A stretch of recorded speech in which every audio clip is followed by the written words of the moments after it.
Prayer is powerful, and those who plead with God in prayer are precious to God. Two great motivations to pray from Daniel chapter 10. In Daniel chapter 10, it's the third year of Cyrus, verse 1 says, in the third year of Cyrus, king of Persia, a message was revealed to Daniel, who was named Belteshazzar, and the message was true, and it concerned great conflict, and that's going to go into chapter 11. And he understood the message and had an understanding of the vision. Now the conflict of chapter 11, though, we really get the backstory in chapter 10 of where the conflict really is, and it has everything to do with praying and that touching the spiritual realm. It says verse 2, in those days I, Daniel, had been mourning for 3 entire weeks. So 3 weeks. I did not eat any tasty food, nor did meat or wine enter my mouth, nor did I use any ointment at all until the entire 3 weeks were completed. On the 24th day of the first month, while I was by the bank of the great river, that is the Tigris, I raised my eyes and looked, and behold, there was a man dressed in linen, whose waist had a belt of pure gold of Uphaz. Now this man was overwhelming in his appearance, awesome in his appearance, but particularly the emphasis is on the sound of his words. It says, verse 9, but I heard the sound of his words, and as soon as I heard the sound of his words, I fell into a deep sleep on my face with my face to the ground. So just overwhelming, just the sound of the words of this awesome spiritual being that appeared to Daniel.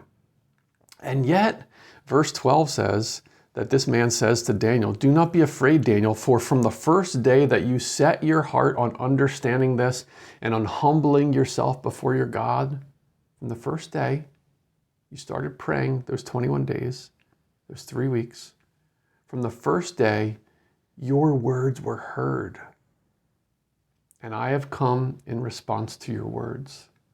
Marvelous. Your words were heard, and I have come in response to your words. Perhaps we should put that on our walls to encourage us to pray. Prayer is powerful. Prayer is profitable. It actually touches where the real battle goes on, as the next verse goes on to say. But the prince of the kingdom of Persia was standing in my way for 21 days. Now this is not Cyrus. This is a spiritual being that's associated with Cyrus and Persia. And he was standing in my way for 21 days. That's how long Daniel was mournfully praying. And so Daniel's praying mattered. Prayer is effective. Then behold, Michael, one of the chief princes, came to help me, for I had been left there with the kings of Persia. Now I have come to explain to you what will happen to your people in the latter days, because the vision pertains to the days still future. So Daniel's heart for Israel, your people, God's people, concern for God's interest, for God's people. And his prayer is heard. Your words are heard. Now there was some slowness in the response, and so he had to be persistent. His prayer was profitable, it was powerful, but he had to be persistent in his praying. His prayer was more powerful than military forces. All this intrigue, all the great armies of chapter 11 that are going to be talked about. Here's one man in his 80s praying, and it's touching the powers that are above those powers. You know, Persia conquered Babylon, but what really mattered was God's interest in that. When we think about current events, do we just think about the current events? Or do we think about God's interest in the current events? How can God get pleasure? How can God get glory through these things? What a wonderful way to live. What a calling that I can pray and engage in such activity no matter where I am. Daniel couldn't go back with the exiles. He was too old. But he was back there in heart. His windows open to Jerusalem, chapter 6, verse 10. He was back there in heart. He was the first year of Darius. He's begging God to work for his name's sake, to restore the city and the temple. He says Gabriel comes to him, chapter 9, came to him about the time of the evening offering. There was no evening offering, but Daniel longed for there to be an evening offering, that sweet aroma would ascend to the nostrils of God again, that he'd enjoy his people and his people's activities again. And so Daniel's praying was powerful and profitable, but he was persistent in it and passionate in it, wasn't he? He was praying 3 weeks. He stuck with it for 3 weeks. Think about Daniel by the numbers, his praying by the numbers. 3 weeks. But he didn't just pray those 3 weeks. So that was a focused time of praying. But he also prayed 3 times a day consistently, according to chapter 6. And he'd been praying since he was a teenager into his 80s. It was approaching 7 decades.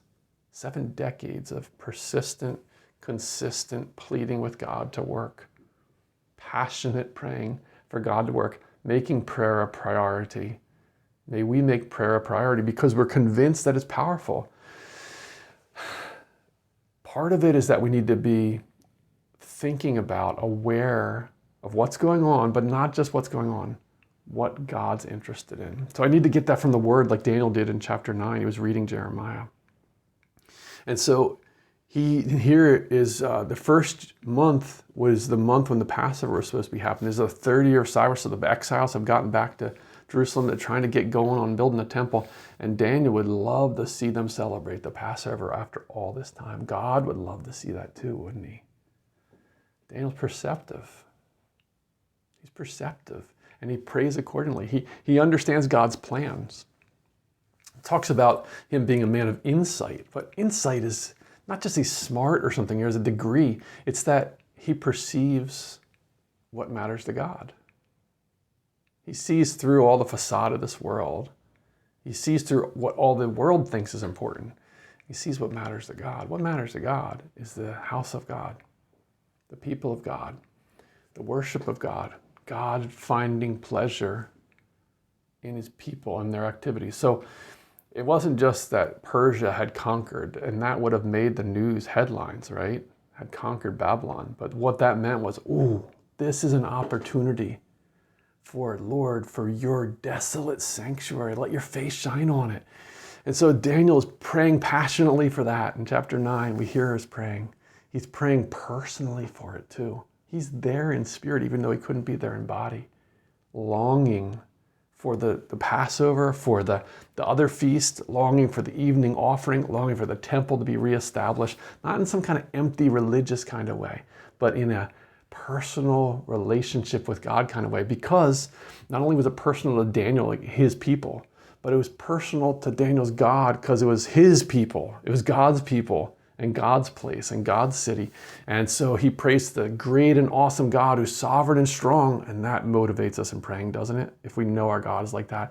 But not only that he's strong, but that he's interested, because he's the God who keeps covenant and mercy. I'm quoting from chapter 9. And lo and behold, Nehemiah prays the same way many years later in chapter 1, to the great and awesome God who keeps covenant and mercy, because that means he's a personal God, a God who's involved.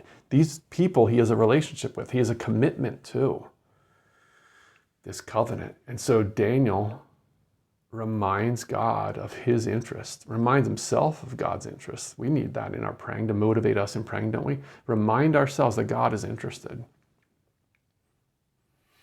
In fact, that very thing is so precious to God. Daniel longs for what God longs for. He desires what God desires. He begs God to do what God wants to do.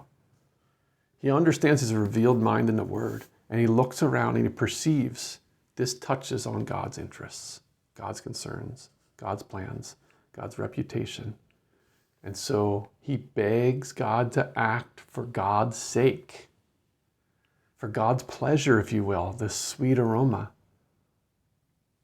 So he sets aside what pleases him. You notice he had limited diet for those 3 weeks. Sets aside what pleases him because his mind is focused on praying for what pleases God. Maybe so that we have that kind of heart. You know, for this reason, if no other one, is that it's precious to God. 3 times in Daniel, he's called greatly beloved or precious, a treasured man. And it's God telling him that through these spiritual beings that reveal that to him. Chapter 9, verse 21, chapter 10, verse 11, and chapter 10, verse 19, he says to him, and he said, "You who are treasured, do not be afraid. Peace be to you. Take courage and be courageous. Be strong." Now, as soon as he spoke to me, I felt strengthening and said, "May my Lord speak, for you have strengthened me." And so he finds strength from God, from God's spiritual hosts. But God introduces this to Daniel. You who are treasured. Daniel was precious to God because he pleaded with God about what God really wanted to do. Can you picture that? The nation of Israel someday doing that? Think about Judah doing that with Joseph. Genesis 44 into 45. Joseph's brothers had been so out of line. They didn't care about their father. They sold their brother, the younger brother Joseph. But now there's another younger brother, Benjamin. And Judah pleads with his Lord. He doesn't know it's Joseph. Pleads with his Lord on behalf of his father's heart, on behalf of this younger brother. My father's going to die if we don't bring him back. And when Judah prays like that, pleading with Joseph on behalf of his father, Joseph can't handle it anymore. He just starts heaving and weeping, overwhelmed at this desire, at this longing, and it's joy at the same time, isn't it? And perhaps this is how it was with Daniel, that God couldn't contain himself as he heard Daniel's pleading, his begging. And he just says, Daniel, you are so precious. You bring such joy to my heart that you ask me to do such things, that you plead with me, that you beg me to work for my own pleasure. So what could I be perceptive of that's going on in my situation, people I know, that touches God's plans, God's pleasure, God's interest, God's concerns, and that I could plead with God to work for his own glory, for his own pleasure, for his own name's sake. That kind of person is precious to God. Daniel couldn't go back and work. Nehemiah was pleading like that too in Nehemiah chapter 1, passionate, persistent, 5 months. And eventually God says, Nehemiah, I'd like you to go back and rebuild Jerusalem. Daniel, not what it is, but he's still precious to God. So you are precious to God if you're pleading with God to do things that God wants to do, that he desires to do.